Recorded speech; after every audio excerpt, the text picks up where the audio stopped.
গোটা বিশ্ব ভাইরাসের আতুরঘর চীনের চোখ রাঙানিতে অজানা আশঙ্কা আর উদ্বেগ দেখা দিয়েছে। 2019 সালে করোনার সংক্রমণে লক্ষ লক্ষ মানুষের মৃত্যু মিছিলের স্মৃতি উস্কে দিচ্ছে এইচএমপি ভাইরাস। পৃথিবীতে আবার সেই সতর্কবার্তা, শঙ্কা নয়, সচেতন হন। পৃথিবীর উচ্ছ্বাস উন্মাদনা হারিয়ে গিয়েছিল। দিনের বেলাতে নেমে এসেছিল অন্ধকার।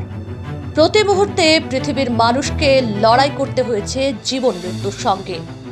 ঘরবন্দি হয়ে পড়েছিল এই গোটা পৃথিবীটা। শ্বাস প্রশ্বাসের সঙ্গে জড়িয়েছিল মৃত্যুর হাতছানি।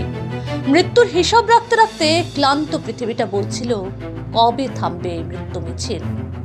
2019 সালের করোনা ছিল মানব ইতিহাসের সবচেয়ে অভিশপ্ত ঘটনার নির্মম বাস্তবতা।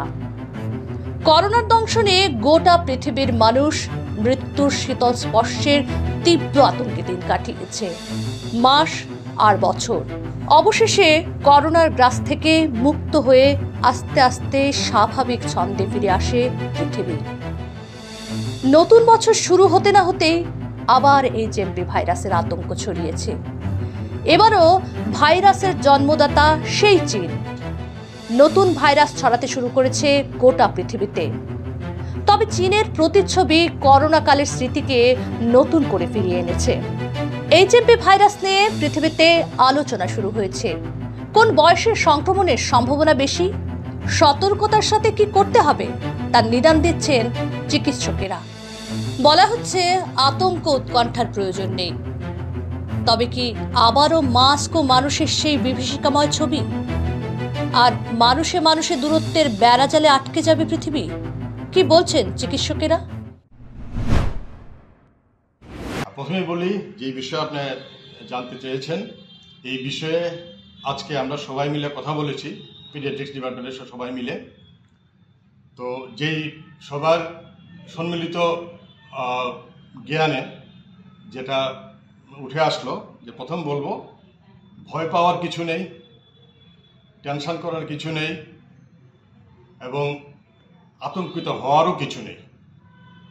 কারণ এটা একটা আরএনএ ভাইরাস, এটা হিউম্যান মেটা নিমো ভাইরাস, যেটা 2001-এ নেদারল্যান্ডে প্রথম ডিটেক্ট হয়েছিল।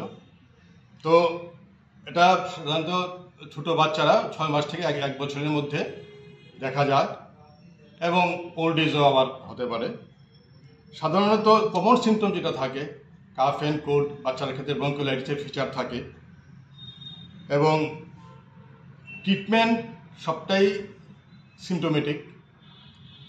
টিল ডিট যে নলেজ আছে আমাদের কাছে, সিমটোমেটিক। আমাদের হাইড্রেশন মেনটেন করতে হবে, আমাদের বডি ইমিউনিটি মেনটেন করতে হবে, এবং যদি কোনো অ্যাডেড ইনফেকশন থাকেও বা, তো অ্যাকর্ডিংলি কাফ অ্যান্ড কোল্ড অথবা রেসপিরেটরি সিমটমে যা যা লক্ষণ দেখা যায়, ওইভাবেই মানে চিকিৎসা ব্যবস্থা। তো যা মনে হলো, টেনশন করার মতো খুব একটা কিছু নেই। অজানা অপরাজেয় বিশ্ববাণী বলতে দ্বিধা নেই। চীনের সৌজন্যে আবার হুমকির মুখে এই পৃথিবী। জীবন বাঁচাতে আরও একটা লড়াই শুরু হলো 2025-এ। ক্যামেরায় সুমন ঘোষের সঙ্গে দেবজিৎ চক্রবর্তীর রিপোর্ট, নিউজ টুডে।